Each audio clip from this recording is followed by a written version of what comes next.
안녕하세요. 시사오늘 윤종희 기자입니다. 오늘은 그 원희룡 전 국토부 장관에 대해서 말씀을 좀 드릴게요. 그 원희룡 전 국토부 장관이 요즘 이렇게 주목을 많이 받아요. 그 오는 4월 총선에서 인천 계양을이죠. 계양을에 출마해 그 이재명 더불어민주당 대표와 한번 붙고 싶다고 이렇게 얘기를 했잖아요. 그것 때문에 좀 주목을 많이 받고 있는데요.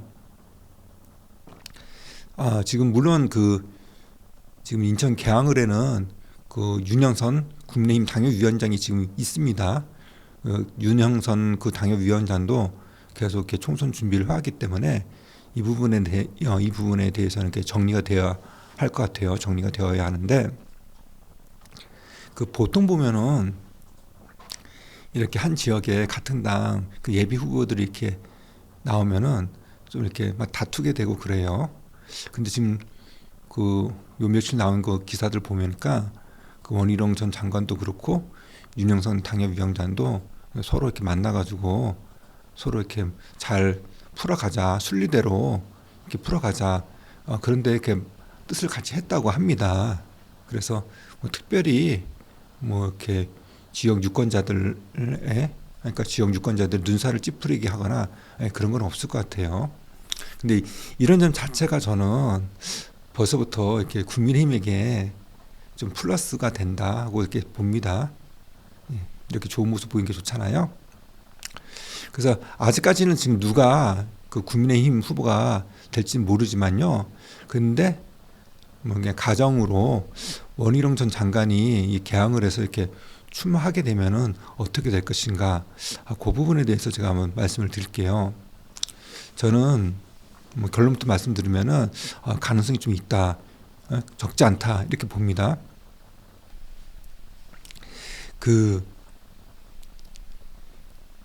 사실 그 인천 계양을은 그 국민의힘 입장에서는 험지 중에 험지가 맞습니다.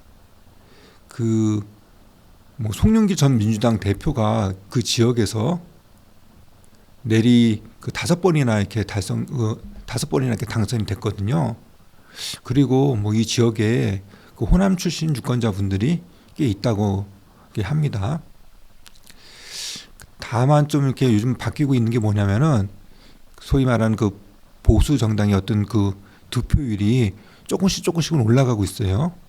제가 한번 보니까 그 20대 총선에서 한 31.26% 나왔고 21대에서는 한 38.74%, 그리고 2022년 재보궐선거 때는 44.75%가 이렇게 나왔어요.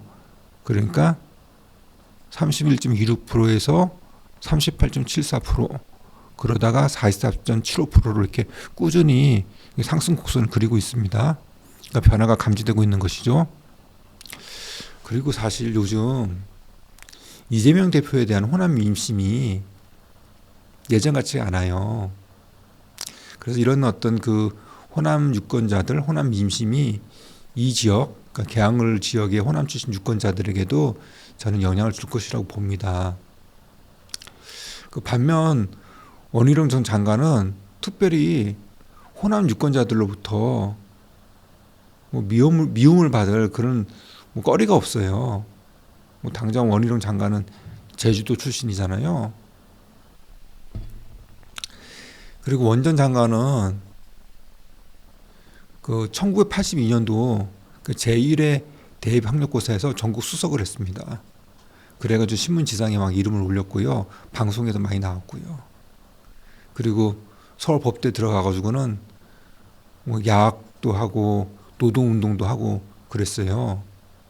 그렇게 소위 말하는 어떤 운동권 그 역할도 하다가 활동도 하다가 그러다 이제 또 잠깐 그걸 접고 또 다른 뜻을 또 펼치기 위해서 사법시험을 준비해가지고 이 사법시험에서도 수석으로 이렇게 합격을 했습니다. 그리고 이제 서울 양천갑에서 내리 3선에 성공을 했고, 그리고 한나라당 시절에는 개혁 소장파로서 또 이름을 좀 알렸고요. 개혁의 아이콘으로 이렇게 이름을 알렸고, 그러다 또 제주도지사도 두 차례 역임을 했고요. 이런 과정에서 이제 항상 보면은 그 꾸준히 그 대권 잠룡으로 분류가 되어 왔거든요. 그러다 이제 윤석열 정부 들어서서는 국토부 장관 지내면서 또 이렇게 역할을 했고요. 이 국토부 장관 지내면서는 특별히 그 불법 노조에 대해서 그 단호한 모습을 보였어요. 그러니까 뭐 노조에 끌려다니거나 그런 모습이 아니라 이 단호한 모습을 보이면서 어떻게 보면 박력 있는 모습도 보여줬고요. 그래서 그 원희룡 전 장관의 이력이 이렇게 화려하기 때문에 특별히 이재명 대표에게 밀릴 게 저는 없다고 봅니다. 그 오히려 전직 국토부 장관이었으니까 그 지역 발전에 더욱 도움이 될 것이다. 이런 기대감까지 일으킬 수 있잖아요. 그래서 상당히 어떻게 보면 유리하다 이렇게 보고요. 그리고 그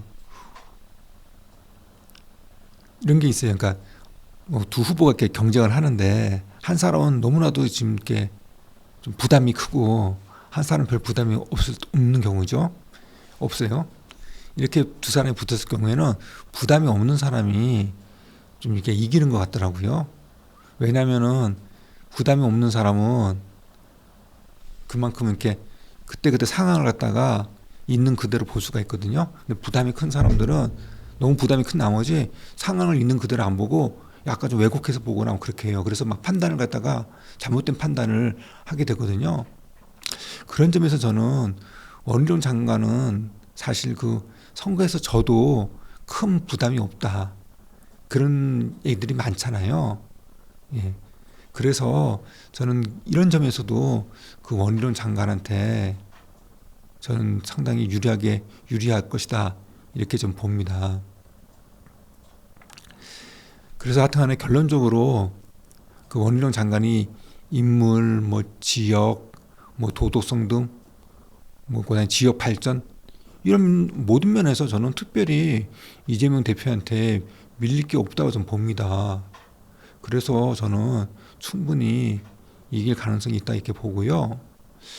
그리고 제가 조금 이렇게 잠깐 첨언을 하자면은 그 원희룡 전 장관에 대해서 그 양평 고속도로 이렇게 문제를 제기하는 분들이 있어요.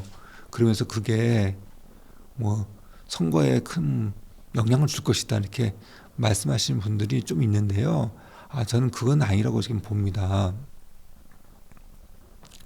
그 더불어민주당 그 이소영 의원이 그 특별히 그 원전 장관 그에 대해서 그 양평 고속도로 갖고 이렇게 문제를 제기하는데요. 그런데 특별한 그 스모킹 건이 없어요.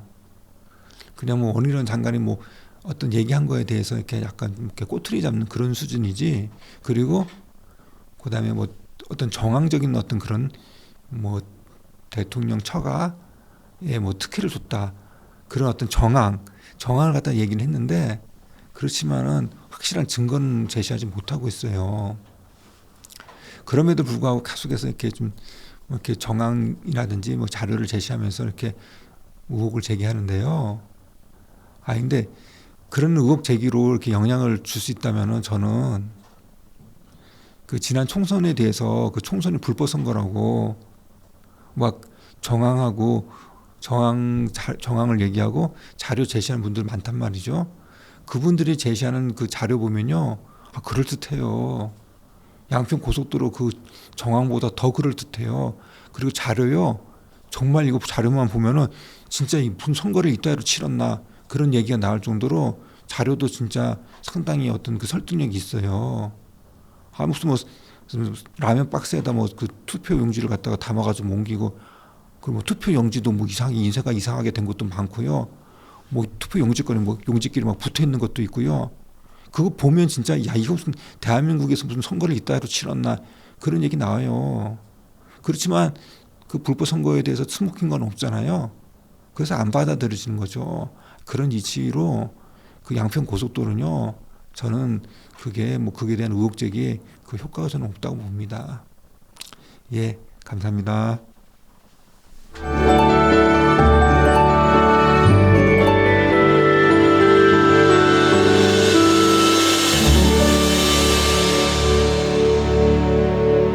잠깐 여기를 눌러주세요. 구독과 좋아요를 눌러주시는 분들에게 건강과 행운 장수를 기원합니다.